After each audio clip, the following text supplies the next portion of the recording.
Before we begin the episode, I would like to thank our sponsor, Field Queens, an Irish-owned GAA and leisurewear brand created by two inter-county players, Una White and Orla Duff. The girls have put aside their inter-county rivalries to create Ireland's first ever GAA glove specifically designed and tailored fit to the female hand. Field Queens are empowering future generations and offer a 15% team discount on gloves and are proud to be stocked in 10 stores nationwide. Having only started this venture in 2021, they have steadily grown their product line to include their original Empower gloves, bobble hats, snoods and water bottles. They've also just announced their brand new Blackout glove, which are now available to buy on their website fieldqueens.ie. You can find out more information on their social media at Field Queens, which will be linked in the description box below.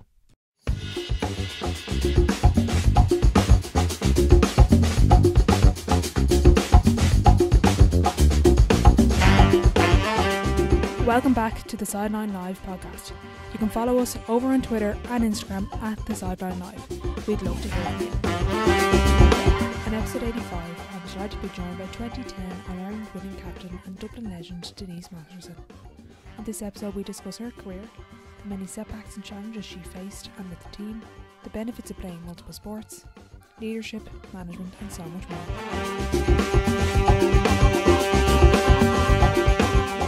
Hi Denise, thanks a million for joining me on the podcast. Oh, thanks for having me, Orly, yeah. Before we get into everything, would you mind giving a quick elevator pitch to the very few people who might not know who you are? Oh, I don't know about that. Denise Masterson. I joined football very late in my life, I suppose, but was lucky enough to go on and captain Dublin to our first All-Ireland win in 2010. Ballymun Kickham's is my club. I did do a stint out in Naomh were good enough to take me in when we couldn't field a team in Ballymun for a while. They ended up amalgamating with another Finglas group. And then I've gone back to Ballymun Kickham since having my two children and tried to play a little bit of football. It's not working too well. The body won't cooperate with me. And now I'm involved a little bit with the Dublin minor management team. Brilliant. When I was doing a bit of research for this, I didn't realise basketball was actually your first sport and you picked up GAA to kind of keep you fit for basketball. Yeah, you know what, it's funny thinking, and probably now that I'm involved with the minors as well, I never really took up a sport as such younger. Like, it wasn't something my mum and dad put me into, you know. I started playing basketball myself nearly when I found a few people in secondary school who played, and absolutely loved basketball, great sport. And the season in basketball kind of ends, depending, you know, it was ending around February or March, and I'd nothing to do over the summer. And I met a lad that I knew from when I was growing up, and he said Ballymun Kickham's had started a team, I should go up. And yeah, I was 23, I rocked up in my basketball boots and my basketball shorts, and but I loved it.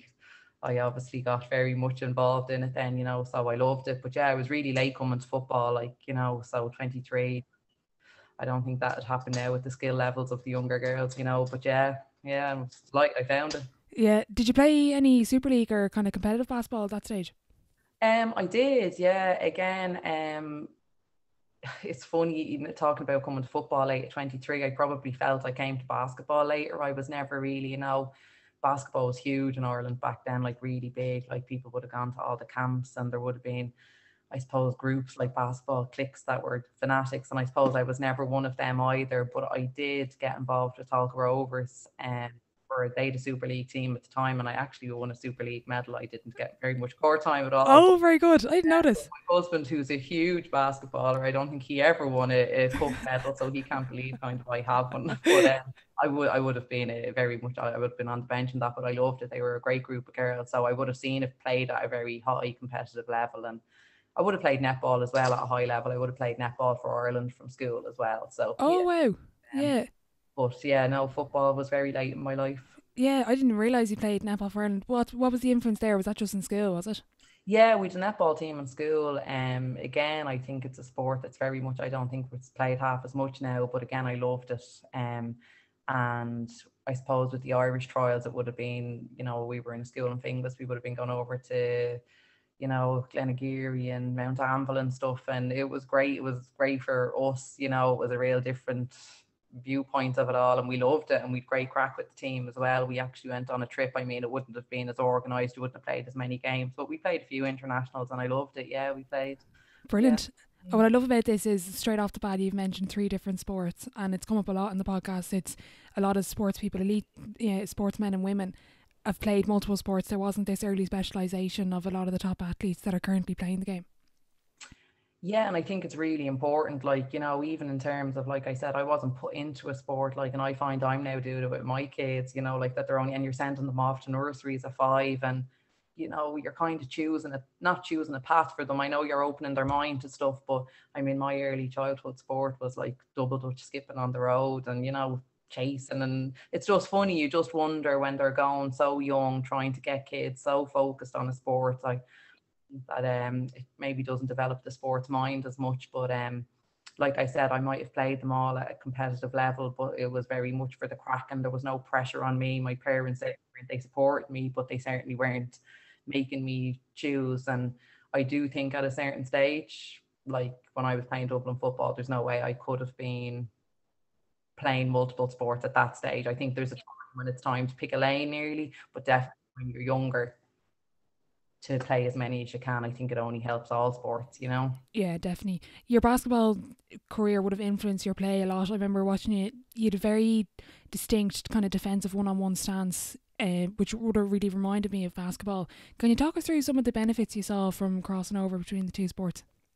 I suppose the main thing for me is basketball is a real, not tactical, but there's a lot of plays. There's a lot of thinking involved in basketball. And I suppose the way I would have been coached earlier, I had a coach when I started playing basketball, Dave Dillon, and he would have been very much, we would have done a lot of talk and we would have listened a lot. There would have been a lot of discussions, I suppose, which it might have slowed training sessions down or that, but we were made think about it. He was very particular about stuff, and I probably got a lot from that in terms of, when you went out to play the game, I thought about it in terms of defense. I would have really listened to what he had said about defensive stance and stuff. And I loved to defend, and I loved defending in basketball, and I loved defending in football. Like, I liked tackling, I liked getting stuck in, I liked trying to win the ball back.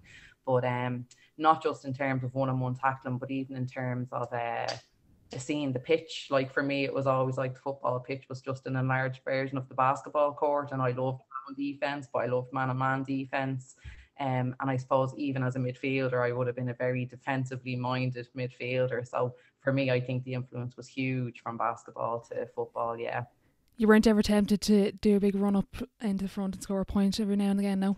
Forwards would have blocked my way, never mind the backs. I think my own team would have, escorted me back up the pitch if I tried to do that. It wasn't my favorite day. And I knew what my skills were with the team, and certainly running the length of the pitch to score was not one of them. No, I would have been looking for Lee or Sinead or Reds or somebody, yeah. When you joined the Dublin senior football team after only picking up football at 23, can you describe that path of picking up football to then joining the team to then becoming a regular starter and captain of the team? Again, probably the fact that I hadn't played, and I didn't quite get maybe, the significance of it all for everybody else, like when I started playing in 2003 with the Dublin junior teams, and again, it was a great group, and we got called up then to the senior team, me and two other girls, and that was the All-Ireland actually that they were in 2004 when Galway beat them. And they had a panel of maybe 35, and we actually made the match day panel that day. And, like, I'd only played football a year, and I was driving in the bus to Croke Park. Like, I had no idea really how big a thing that was for everybody else on the bus. Like, there was a little bit of maybe naivety about it with me, which was probably a good thing, because I probably wasn't as nervous that day as I was going in 2009 and 2010, because I just didn't really understand the whole importance of it. I do remember getting a phone call from the then chairperson of our Ballymun Kickham's club wishing me luck on the way in and thinking it was lovely and God, this is a big deal. But I remember thinking on the bench, like, because we were struggling, and I was thinking, put me in. Like, God, 10 years later, I wouldn't have been thinking that at all. But that's how, like, I just wanted to get in and win the ball, in 2004, which I suppose was a nice way to start. And it was only the longer I was with the team and the transitions that we went through, maybe, that I suppose started getting into it more, taking it on more, and it becoming much more serious to me. So, yeah, I suppose a little level of innocence, maybe naivety when I started, maybe helped me, because I was just there to train. I didn't feel under any pressure to make squads or anything. I just loved it. Yeah. When you win in All-Ireland, when you lose in All-Ireland, what's more motivating for you going into that following season? Is it that loss or is it the win? That's a really interesting question, because I suppose after 2009 when Cork beat us, I don't know if we were ever as driven maybe, so which would make you think that the loss actually probably drove us on more. And I suppose as well the fact that we had never won one and we felt we were so close that year against Cork in 2009. But yeah, we were probably very driven in 2010 in terms of not leaving any stone unturned. And then after we won in 2010, I suppose there were a couple of girls who'd been there a long, long time, and they retired. So we had a few retirements, and I suppose because we had won, it was a very different off season in terms of, you have the cup. We were going around a little bit. We were trying to organise a trip, which, like this was all foreign to us. And yeah, maybe in 2011, despite the fact that we were still very much motivated and wanted to win another. But to answer your question, maybe I was more motivated by the loss in 2009 than the win in 2010, which seems wrong in ways, I suppose. When you come back into 2010 season, can you describe that change in what seems like a change in energy in the group? When you mentioned no stone left unturned, what was the difference then at training in within squad matches or gym sessions? What was the difference there between 2009 2010? What got you over the line? I suppose in fairness to the group, that had been coming, like the single-mindedness, and people were really determined. A couple of characters stand out, like Niamh McAvoy Senior, like she would have really tried to drive things on every season. And it had probably started after, I don't know if it was around 2007 or 2008, we got absolutely hammered by Tyrone in a quarter final. And games wouldn't have been televised the same, but this one was televised, and we were played off the park, and really disappointed after the game. And I always remember the new chairperson, Camilla Patrick, came in to talk to us after the game, and I think he was quite taken aback because Macker just went on a rant about how we needed to be in the gym and we needed to be doing weights, and I think he couldn't believe that our season had ended. We were heading into an off season, and that's where her head was at. So it probably started a lot longer before 2009. But I suppose in terms of the management team, they upped it as well. They brought in, we had Martin Kennedy brought in 2010, and he was a huge addition in terms of strength and conditioning. And for me, his mental approach to the game, and he was a very positive influence on the team, and he would have been a huge difference for me in 2010 from 2009. They were probably just tweaks between 2009 2010. I think the groundwork in terms of changing things up had started long before then. Yeah, Martin Kennedy has been referenced by a lot of elite athletes. Was he the one that had you marching around the pitch to Aaron Levine the week before the final? Yeah, he was. Yeah, it was just his attention to detail, but it was everything, like for how like the attention to detail and all that, but his personality with it, like he's very laid back, very calm, kind of like no ranting or raving, but like what he got out of you, or he just demanded a certain standard simply by how organized he was. Like everything he did, training sessions were just, they were up on the board down to the minute what you had to do. It was just so organized. So you rocked up, and if you didn't rock onto the pitch, I remember he actually sent us all back off the pitch one training session to come back onto it again, like we were going to win an All-Ireland final. And that was kind of him setting down the marker in the most relaxed, laid back, no fanfare way, but yeah, we marched around. I think it was David's out in Martain, and he had the music on, and we did it. And it was great preparation because the story, our bus didn't show up for the All-Ireland final in 2010, and we were really late. And I think all the work he had done really stood to us, in terms of we weren't ruffled at all by the fact we were arriving nearly an hour late to the game. Yeah, that was actually going to be my next question. When you realise this is happening and the bus isn't coming on the biggest day ever, and you just previously referenced how you now know what an All-Ireland final is, you're now nervous, you're coming in after 2009. How do you deal with something that on the day logistically doesn't go right and you're late to the game? In fairness to the management team, they handled it really well.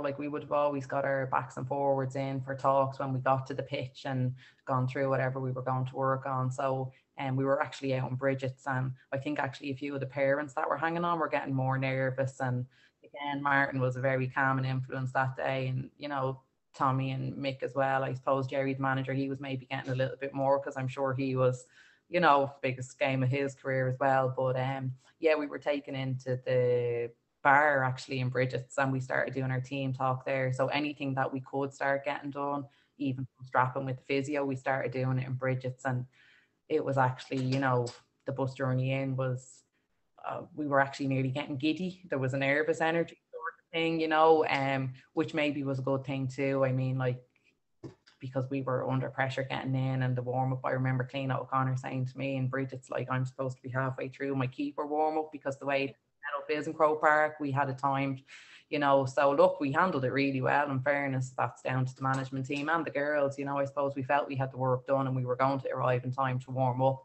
There just wasn't any sort of hanging around, or we had to be fairly on it when we got there. You were the first Dublin captain to lift the Brendan Martin. At what stage were you named captain, and after only picking up football at 23 and joining the squad from the junior team and going through that journey, how big of a deal was that for you? So again, I suppose when I was brought up to the senior team, there would have been a lot of senior players there who I probably would have learned a lot from, or I would have seen how they went about it in terms of trying to drive the team on. There was and some of them were still there when I was playing, like, Reds or Clean, Martina Farrell would have been another one. Like, there were a lot of girls who I suppose I would have looked at and admired how they went about what they were doing in terms of always trying to drive the standards on, and then after 2005, when John O'Leary and that management team left, and there was a lot of changes, then a lot of the panel left. So to be honest, we would have been struggling. Like, we might have had 8 players out of training sessions for a while with the Dublin senior team, and I suppose that core group who stayed and tried to dig it out got very, very close, and would have really tried to drive it on for each other. And that for me, I suppose, really got me where it wasn't just about the sport, it was about representing Dublin, it was about improving the Dublin team, it was about getting the Dublin team back to an All-Ireland, it was about the players that I was with, and all of a sudden it took on much greater importance, I suppose. So I suppose I maybe started becoming a lot more vocal within the group in terms of trying to drive it on, and Mary Nevin would have been around then as well. She would have been captain maybe in 2006, and then in 2007 I was made captain with Jerry McGill. But I suppose, again, it was more of an evolution in terms of all of a sudden from being the one in 2004 who, like, sure, like walking into an All-Ireland final in your first year playing football is quite ridiculous in ways, I suppose I evolved from that to trying to drive to get the team back, because there was a big slump after those 2 All-Irelands, and then the All-Ireland semi-final, I think it was the following year, when we lost, and there was a big change in personnel in terms of players and management. And like I said, that small group would have got very close and would have started really driving it on for Dublin, and I suppose had a great pride in what they were trying to do. The likes of Niamh McAvoy, like I've said, I always felt she was a really kind of underrated player in terms of what she did for Dublin football, because she was just so determined and dogged, and she would have been another one who really tried to drag it back in, that way. So, and like I said, I suppose I was lucky to be surrounded by some of those players, and then I kind of started taking more on myself, and Jerry appointed me captain then in 2007. So yeah. And what's it like going through those years? You even mentioned there eight players at training, like that's unheard of now, obviously, with the Dublin senior team. And obviously it's very different now to what it was back then, with all the resources available, all the supports available, even the GPA that wasn't available to use back then. When you're going through so much struggle, maybe off the pitch, to even get pitches, get training times, find managers, what kept you driving Dublin football forward, and why did you want to represent Dublin and bring them to an All-Ireland title? The girls that were there with you, very simply, like, because I think in those situations, the people who hang around and the people who are, really putting it in, like I said, you get very close. You have an awful lot of respect for them, like the sacrifices they were putting in, and for the setup that was there. Yeah, like, I mean, the pitches we were on it was hard to get pitches. Sure, we were struggling to get a management team. Like, in fairness, people stood in. Johnny took us that year. And you just, as difficult as it was, I think we all had a lot of respect for each other, and there were uncomfortable days. And I mean, some of it we howled laughing at, which wasn't funny at all. Like, I remember I used to go skiing, like, because when I played basketball, I always went skiing in February. So I kind of continued that for my first few years. And I remember coming back, and, Louise Kidd, actually, who's involved with the Dublin Miners with me now, I remember her talking about a training session, and it was not funny. But I howled laughing for about an hour with how ridiculous, like, it was candid camera type of stuff, in terms, there weren't enough people to run the drills, people getting frustrated. I think they'd gone for a training session on the beach. I think 3 of them showed up, and, like, she was just so annoyed. But like we nearly had to laugh about some of it because it was that bad, but I think it just made the group get closer together. You know, and I think from that core group, then the rest of it kind of kept taking off. When you took that role as captain, can you discuss kind of your style and your leadership approach? Like whenever I've interviewed previously Kira Tran, she said you were one of her role models growing up, but a lot of the players would have kind of named you as a role model or would have recognised your leadership when they were part of the team. Can you describe what approach you took? Was it a conscious approach or was it just your natural leadership ability that you kind of just gravitated towards? That's a great question again, Orla. I don't know if maybe some of it was like instinctive, but I suppose like all the sports I've ever played are team sports, and I really enjoy being part of a team. When I got so involved with Dublin and saw these girls who'd made it to All Ireland finals, and then how much they felt that they were still there dogging it out. I had a lot of respect for them, and I suppose for me, always as captain, I just wanted to try and do anything that would benefit the team. In terms of leading by how I would have trained, like I said, I always felt I was never the best footballer, but like I don't think anyone would have ever questioned my work rate or my commitment, or you know, if we were told to do weights 5 nights a week, I would have been the first there lifting the weights and trying to encourage everyone else to do it. Like, so I suppose I try to lead by example in terms of I did whatever I could to make me a better player. And I suppose how I played on the park was always about the team as well. It was never something I never wanted to be the person who, and I think it's really important to have those people on a team. So I'm not saying that you shouldn't have them. You need some players who love getting the scores and who are, but I suppose my role was just, I just worked really hard and I would have done anything for the girls on the team. Probably would have felt, which may sound ridiculous, kind of protective of them as well. I would have always wanted to try and mind them. And I would like to think that I tried to help the girls in terms of when they were coming into the team to make sure everyone felt a part of it, you know, but I don't know about role model or that. Like I said, I loved it and I loved being captain. It was a role I suppose I really enjoyed in terms of trying to drive people on. But I don't know whether it was just, if it's just an instinctive thing in me. I don't really know. Yeah. When you do welcome in young players into the setup, like for example, I think Noelle would have come in around 2009, 2010. When you have that calibre of a player coming in, obviously you make everyone feel welcome, but how do you explain the lessons you've learned about what it takes to come into a senior inter-county team that's looking to win in Ireland? And I know you won that year, but how do you explain that to a younger player coming up that doesn't really, might be, as you said, when you were coming in, a bit naive, doesn't really understand the commitment level it takes and the journey you guys have been on for that number of years with all those struggles? Yeah, and I suppose it's a funny one because in the way some of those minors coming up had more experience of football than I did, in terms of they'd won minor All Irelands, you know, or they'd been very successful at minor. So they were coming in, I suppose, you know, into a setup where they were probably more successful prior to us winning the 2010 All Ireland than we were, you know. And I suppose there's two sides of it. Like, whilst I say I was naive coming into the setup, like work rate was always my thing. So like I still just went at it and just fought for everything. And, you know, like I said, not necessarily thinking about starting 15 spot at the start was where I was naive.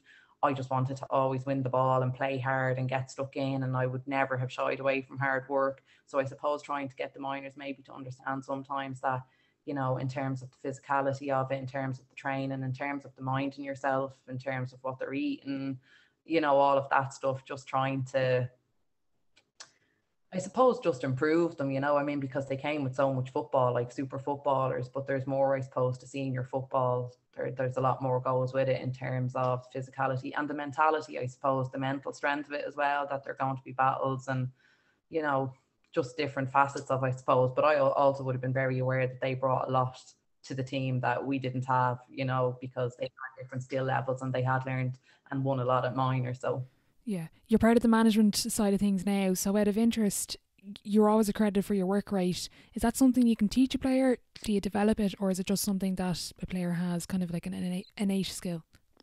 Yeah, I think some of it is innate. I think I think certainly some people have a skill in terms of winning a ball and just seeing the ball and not seeing any danger around going to win it, like that they just want to pick it up. And I think that that certainly is more of an innate thing. Um, in terms of work rate, I think it's something that you would always be trying to train and coach into players. But again, yes, some people definitely are just natural workhorses and it comes easier to them. I always remember Kim Flood. Kim Flood would have played with us as well. I remember one night after a game, we were out having a few drinks, and Kim was slagging me kind of, I don't know if soft spot for Kim, but anyway, I was running. She was saying, I don't know how you do it. She said, like, I was ahead of you tracking back. She said, and then you're running past me at full tilt saying, keep working now, Kim, don't stop, keep working back. And like, she was like, I can't do that. She was like, you passed me out and you were able to talk. She said, I couldn't breathe and I was trying. So I do think, in fairness, some people have a different fitness, in terms of my thing was getting up and down the pitch, whereas Kim's would have been the skill and taking on a player and putting over the score. But I just remember she was so funny how she said it, there was probably a few expletives in it as well when she was saying it. I just thought it was really funny. So I do think that some people are naturally the hard workers and they get up and down and that's what they enjoy doing, whereas there's other like to take a player on and have a burst of pace and have a great strike of the ball over the bar, which Kim had, Yeah. so Yeah, there was an interview with Siobhan McGrath. She said there is one standout dressing room moment. Denise Masterson told us at halftime one day to saddle up and be prepared to do the donkey work. Her version was a bit more colourful. What were your pre-game and halftime speeches like, Denise? I don't know. I mean, like, I suppose when we were with Jerry and Tommy and Mick, they would have done a thing where we used to have to kind of do goals and, just three very specific, and they might have picked out one or two that stood out, and that kind of would have led it. I mean, for the most part, yeah, it was probably about hard work and trusting in each other and stuff. But yeah, I suppose I used to get frustrated if I felt people weren't, like, if the game was slipping away from us and it was because we just weren't putting it in, we weren't diving on the loose balls, we weren't winning them like that. That would have been really something then that I would have gone after. And yeah, obviously that particular game, it was a dirty game, but I felt like we were trying to play the fancy football, but we just needed to get stuck in and start like grinding out a result. So yeah, probably I told the girls they needed to start working hard. Yeah. When you're a high performer, I guess this has come up a lot on the podcast. When you're playing a match and when you come off the pitch, how did you measure a successful performance aside from a win and a loss? And I know that's kind of an easy way to kind of measure how good a game was, but for you, how did you measure a successful performance for yourself and for the team? That's probably one thing that I probably wasn't great at, in terms of I always would have been very hard on myself. I probably never felt like I put in a performance like I wanted to put in.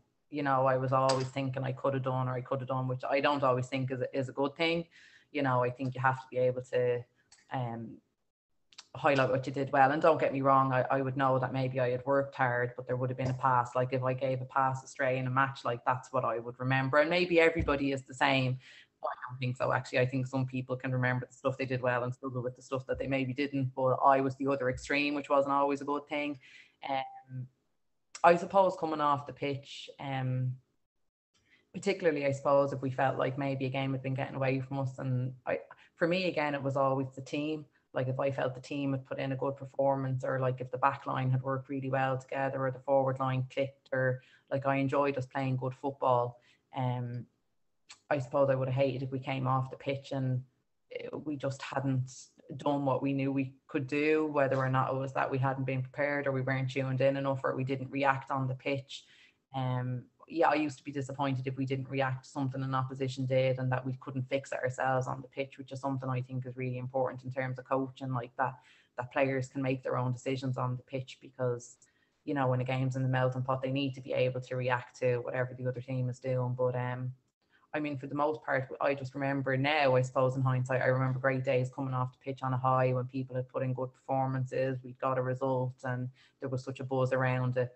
And then obviously you remember the days where you come off and you've lost and the changing room is, but in terms of my own performance or what I used to come off feeling good or bad about, I probably didn't give myself credit enough ever coming off the pitch for having put in a great shift as such. I probably focused on what I needed to work on again. So Leadership groups have become nearly like cliche at this point. How does a manager and a management team, from your perspective as a captain, how do they, and now management, how do they try get how can they get the most out of their captain? How can they get the most out of their leadership group with that relationship? And how do they bridge the gap between the captain and the team? Is there any particular way that you see that managers should maybe use their, not use is the wrong word, but with a captain, how do they manage that relationship with the players effectively through the captain and through the leadership team?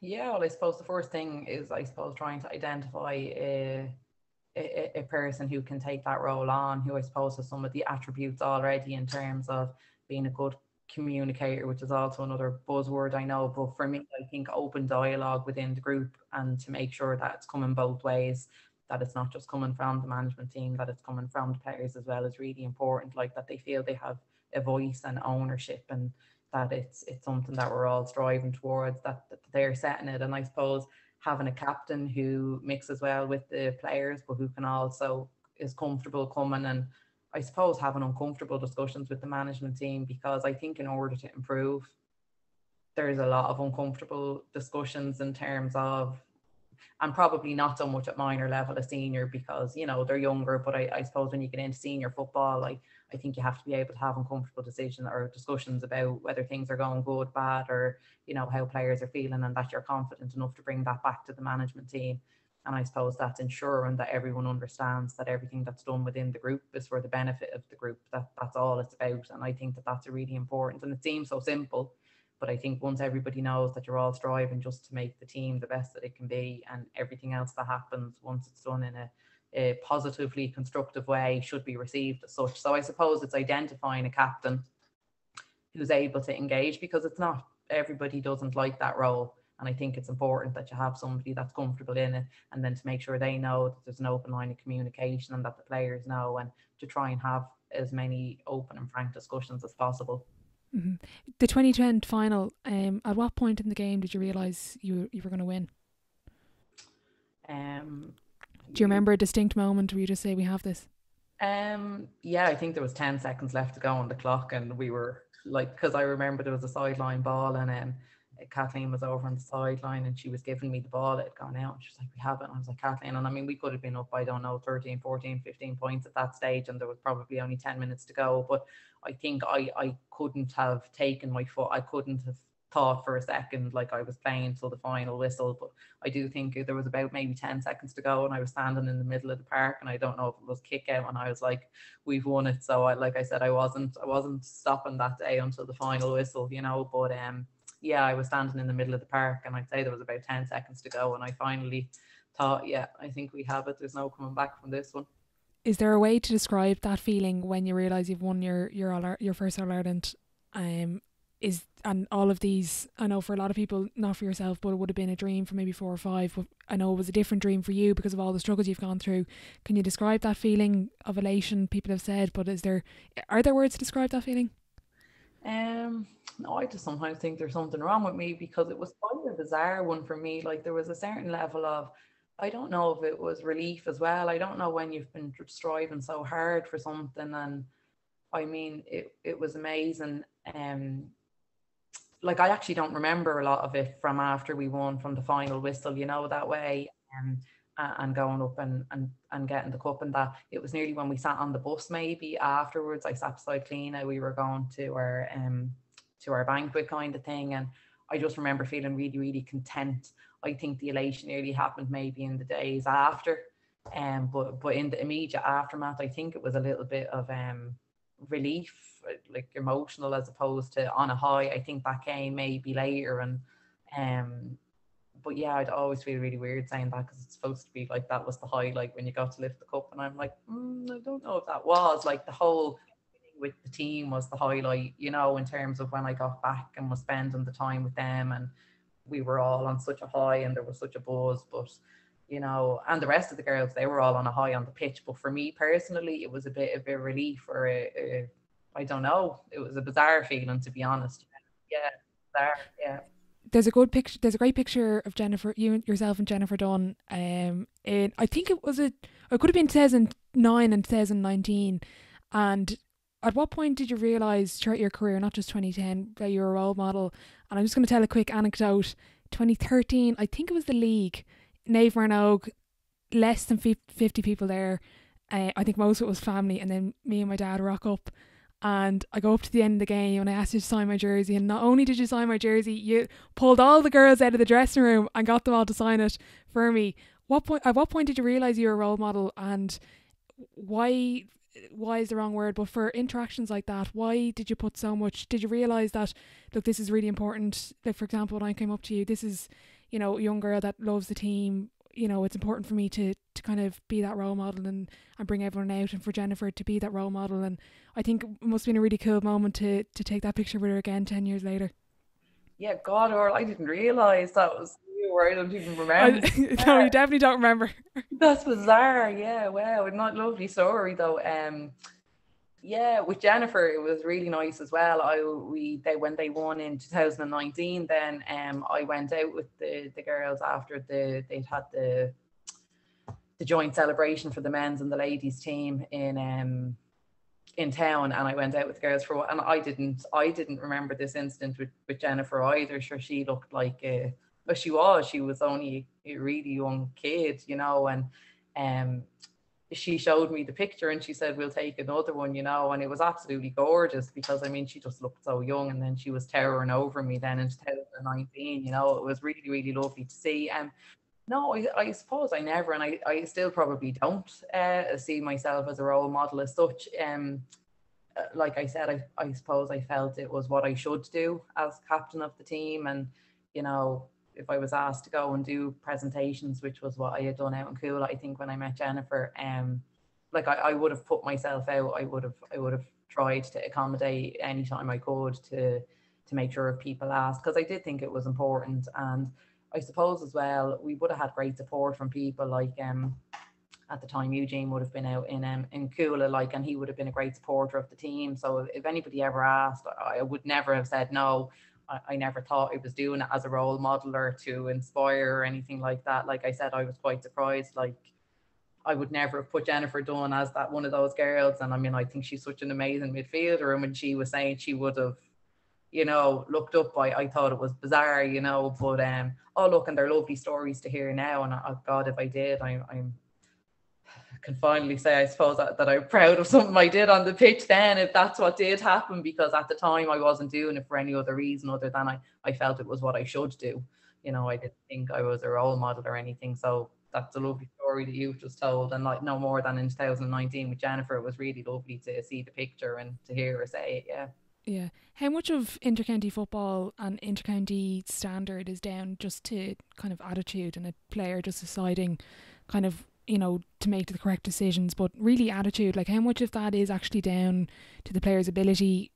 Obviously you need to have a certain skill set, but when there's now in Dublin, there's, you know, there's such a high skill set. You look at the Division 1 or even Division 2 league games across all the clubs, there's such talent there. How much of it all is down to attitude to make it to the senior standard? For me, and again, maybe that's because that's the way I would play or look at a game, like, I think attitude and application are huge, because I think you can have highly skillful players who just can't compete at a certain level. Or, you know, I suppose as well, when you're coming from different clubs and the clubs are all playing at different levels, like some players are up against opposition where it's really tough for them week in, week out, and then other girls may be part of a very successful team. It's a little bit easier at club. So coming up to intercounty, I suppose you have to be able to dig a little bit deeper if that's not something that you're doing week in, week out. But like I said, that's probably a personal thing as well. But for me, attitude is huge. Attitude, application, and mental strength, like being able to take the knocks, like if it's not going well, that you're not getting in on yourself as such, or that you're using it to drive yourself on, as opposed to taking it as a confidence knock. I suppose it's just to back yourself. And I think all of that is easier if you're really enjoying it.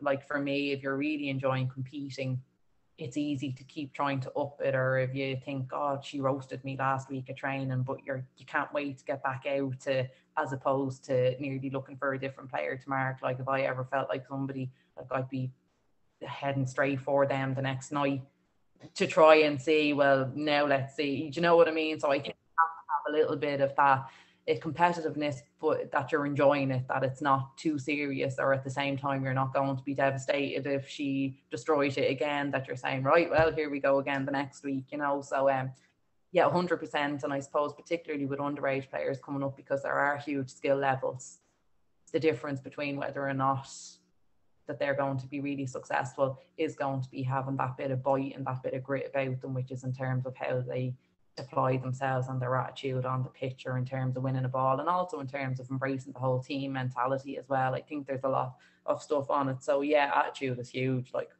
I'd be putting it up there 90%, you know what I mean? Like, I think it's huge. Yeah, that makes sense. What was the best advice you ever got from a coach or a player throughout your career, Denise? Was there anything that just stands out to you now?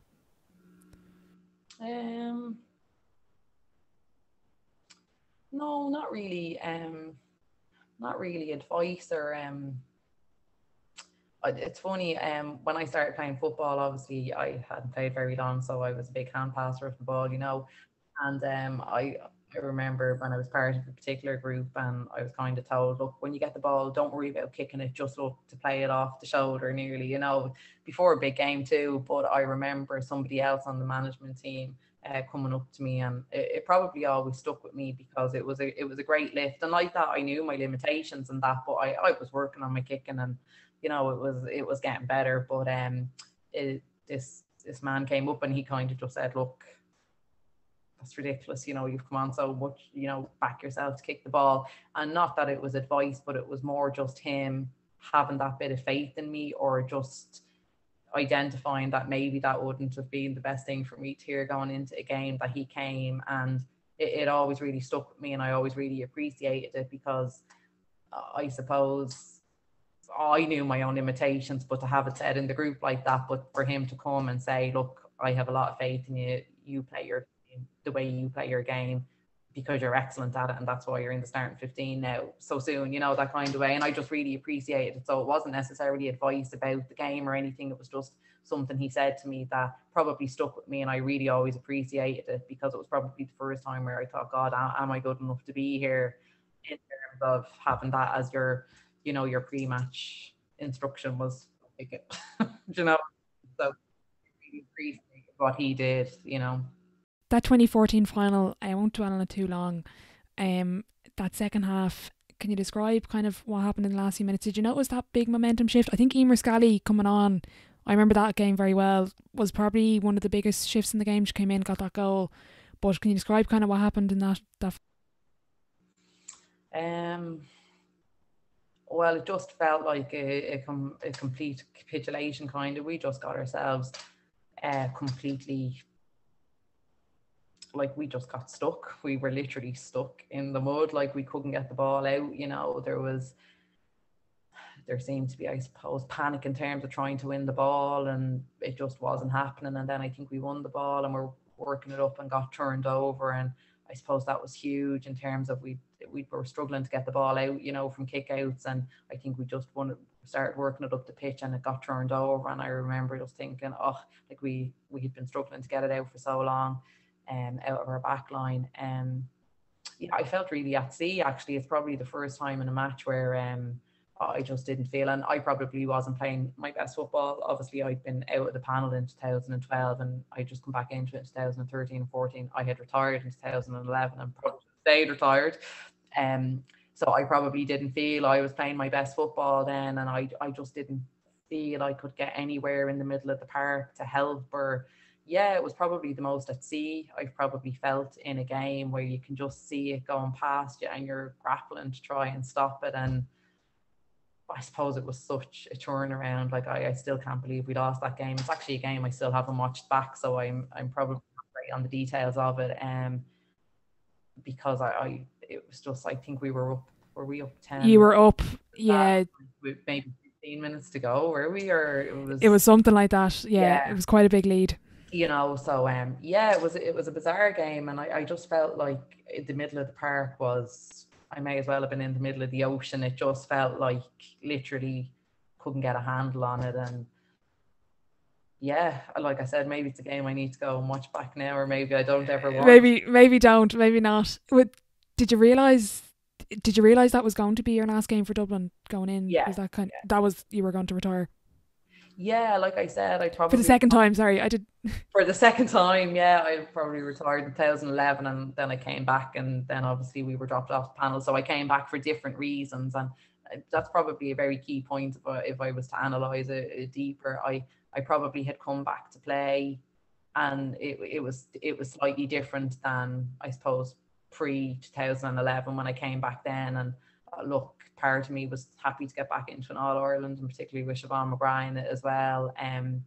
Like I said, I probably never felt I got back to myself in terms of football, or maybe application or attitude. I don't know. I mean, with the best will in the world, but yeah, no, I had knew going into that match that would have been my last game with Dublin. Yeah, I think I was 5 at the time, so like I wasn't, I was getting no fitter and no faster. Yeah.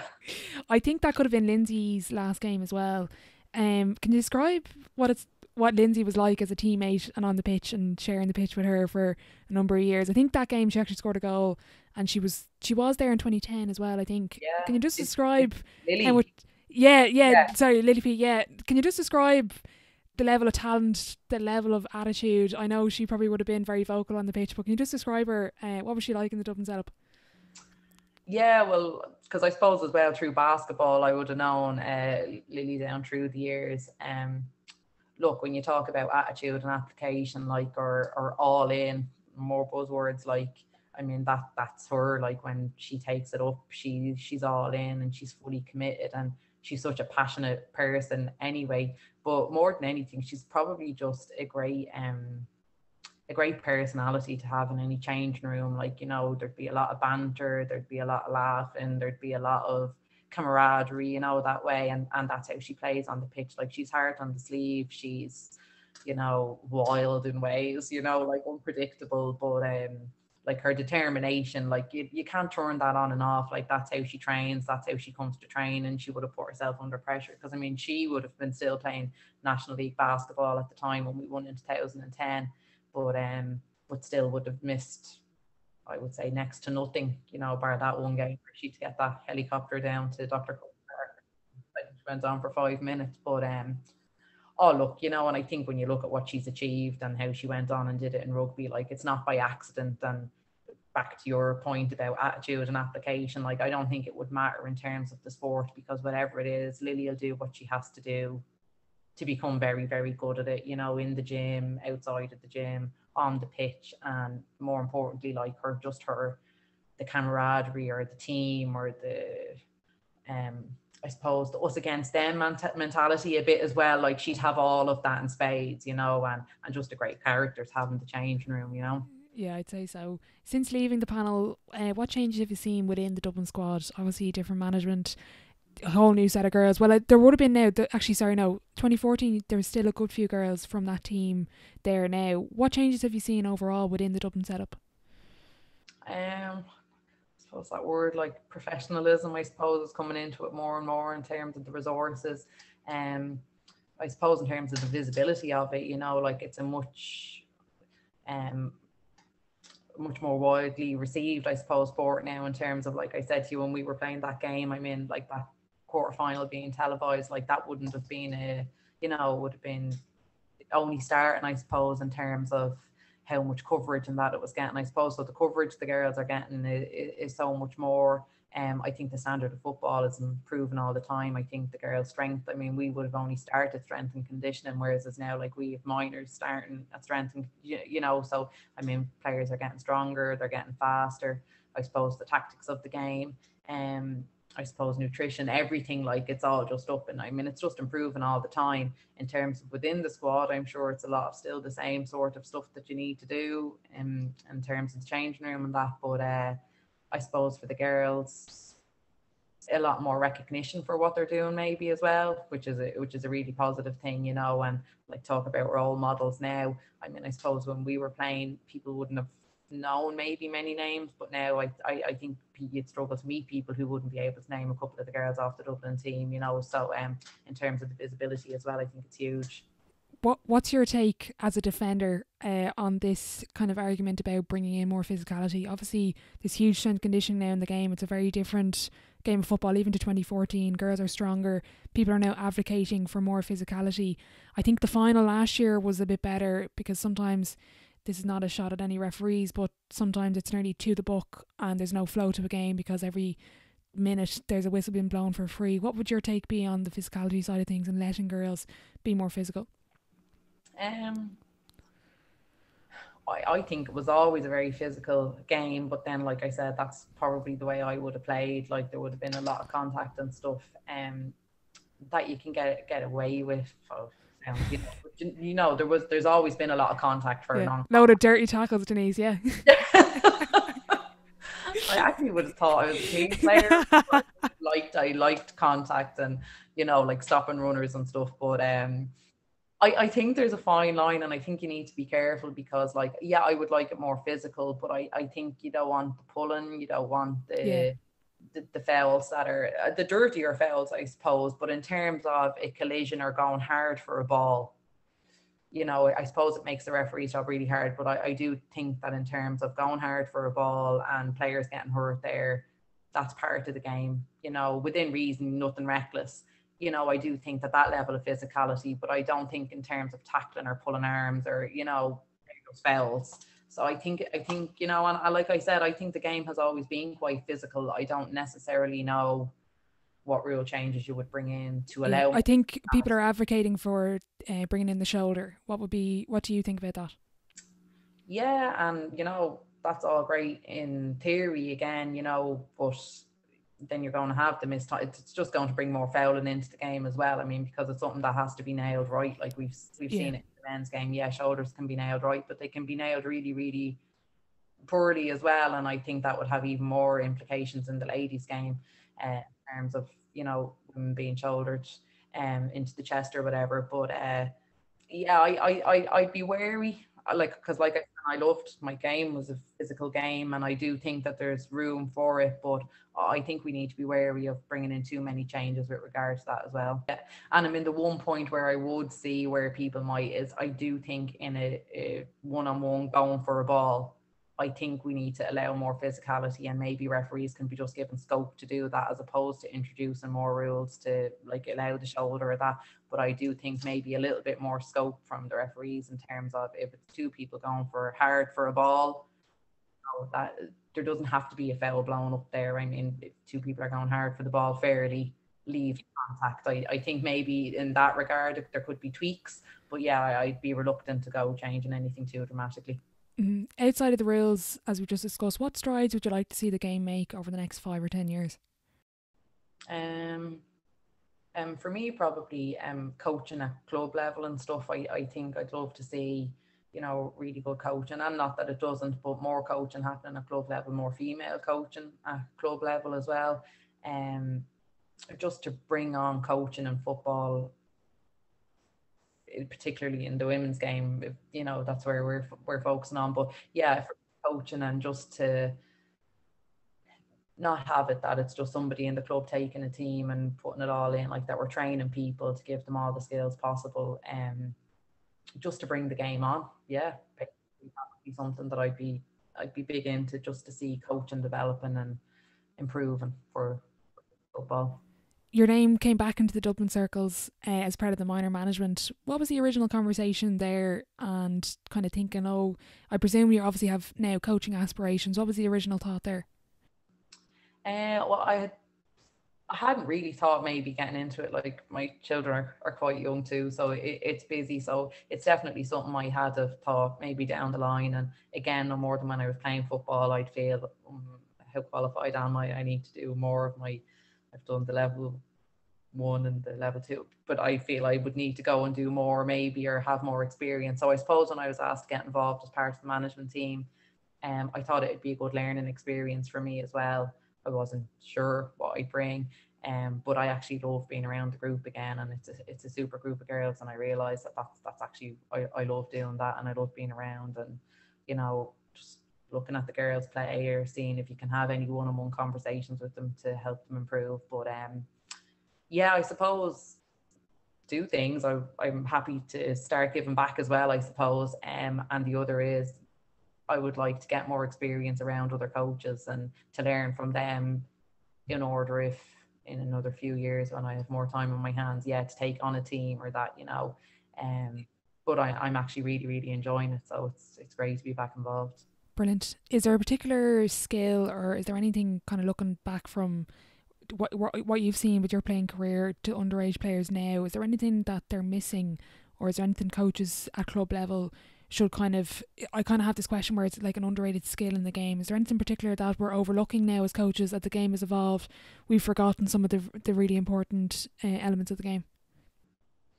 Again, probably coming from basketball, but for me, like timing of runs, and again, so simple, but like just like nailing an off the shoulder or a support run, or that it's not slowing it down. I suppose it's hard as well, and that the girls are very new to coaching in terms of it at an intercounty level.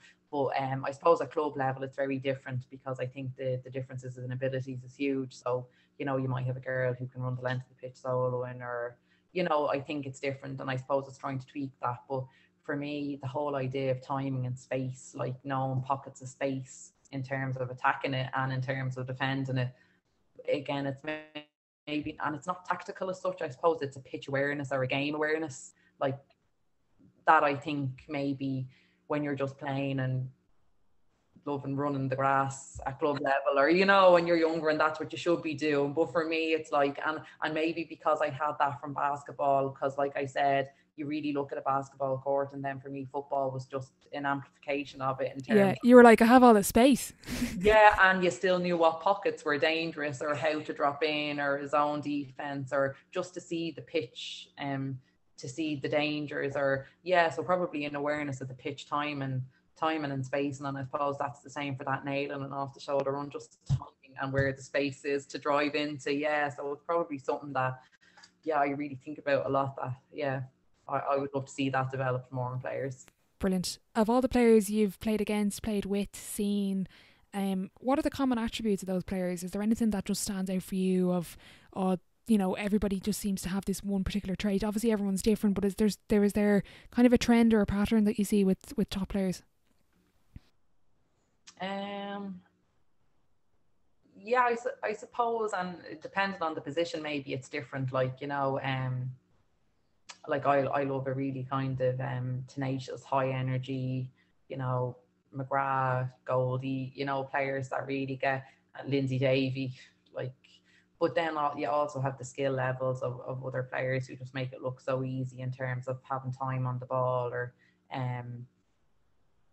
I suppose for different positions there's lots of different things. Like, you know, then there was like Avril Brooks, and I was always fascinated at how tight a marker she was, you know. So I think there's different attributes depending on where, but I think in all of it there's probably an honesty of play, you know, in terms of it's a very honest effort they put in terms of trying to win the ball, trying to play for the team. It's just a very, I suppose, a pure football maybe attitude on the pitch, where they're just there to play, and there's no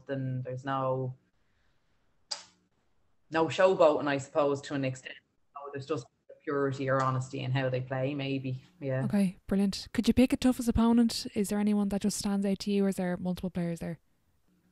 An opponent. When I came up in 2003, like I wouldn't have been football fit, I suppose. You know, you'd be fit from basketball or that, but in terms of getting up and down the pitch, and we played Kildare. It could have been actually coming towards the second part of my junior season. You know, it could have been the second time we came up against them. And I remember coming up against Brianne Leahy, and you know, she was a super senior intercounty footballer, never mind junior. And I just, the fitness, I couldn't believe, like I was like panting trying to keep up with her. And you know, I would have played her years later and would have been quite happy with how I had come my football fitness. But that match, I remember thinking, oh my God, like a machine. Like I just couldn't understand how she could keep doing it. And, you know, so probably she stood out as one of my earliest memories of just being an amazing footballer, was Brianne Leahy. And in fairness, probably proved to be that at senior as well, even though that was my first introduction at junior. Yeah. Brilliant. Overall, what's been the biggest lesson you've learned from sport, Denise? I suppose the joy of being part of a team, the camaraderie, the sheer joy of that, yeah. Brilliant. I'm going to move on to sideline 7. It's the same 7 questions at the end of every episode. Question 1, what is your favourite quote? It's funny because it was probably a quote I always particularly like this, and then my son was filling out like his Pokemon bookie to make a thing, and we were looking at quotes, and he loved it as well. But everybody you meet is fighting a hard battle, be kind. But Tom's one, he kind of changed it where it was, if you can be anything in this world, choose to be kind. So just anything would, I suppose, would be kind in it, yeah. Brilliant. Question 2, what's the best sporting event you've been to? And you can pick one as a fan and one as a player. Well, as a player, I suppose the 2010 All-Ireland. As a fan, in terms of attending big sporting events, you know, like I've been lucky enough to go to a lot of All-Irelands and stuff, but I also got tickets in 2010 to go when the Aviva had just opened, to go to a rugby international there, which was quite an amazing event, more as a sporting event, you know. Okay. I had dinner with Katie Taylor, was at our table and stuff, so that really so as a sporting event. But in terms of All Irelands, I suppose there's been so many because we've been so lucky in Dublin over the past few years in terms of and witnessing those, so yeah. Good point. Question 3, what's been the biggest setback or challenge in your career and how did you react to it? Well, probably the biggest challenge was when myself and McGrath were dropped off the panel in 2012, having come back after retiring. You know, that was probably a very low point in my football career. On the flip side then, what's been your biggest achievement on or off the pitch? Again, this is why I have to wonder, am I weird? Like, I wouldn't necessarily say my biggest achievement on the pitch was the actual winning of the All-Ireland in 2010. For me, probably the biggest achievement maybe was, you know, being captain of a great group of girls for a number of years representing Dublin. So that was probably my biggest achievement, yeah. Looking back, what advice would you give your 18-year-old self? I struggle with this one. But I did in later life, I suppose, a very good friend of mine, I remember when we were talking about stuff, and he was getting into mindfulness and stuff kind of, but it was a quote that really stuck with me that I thought I would impart to other people again, given the chance again. So maybe I would impart it to my 18-year-old self, but it's just a very simple statement. I am okay as I am. Just like easy on yourself kind of, yeah.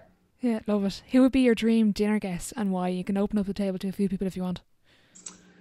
Yeah, and after COVID, it'd probably be just to catch up with a lot of friends that I feel I haven't seen in a long time. Like, I'll have McGrath on that list of dinner guests that I would love to have at the moment.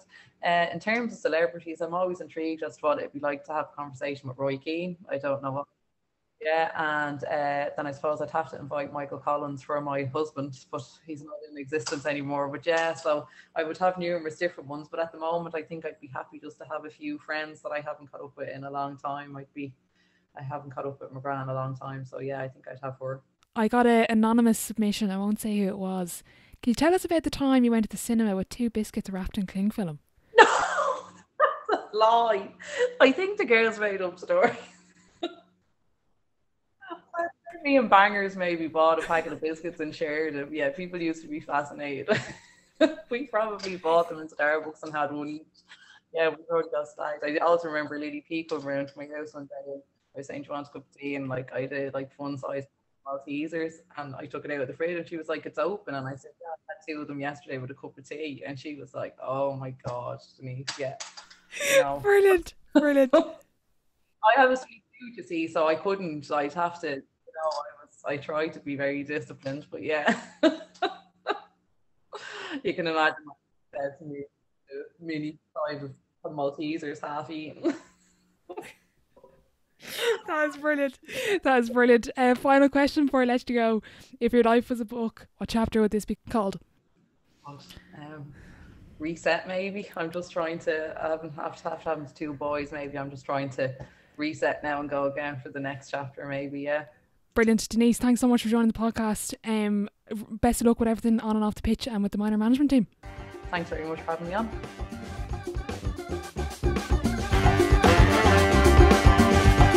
A massive thank you to Denise for joining me on the podcast today. I just want to wish her the very best luck with the Dublin Miners and beyond.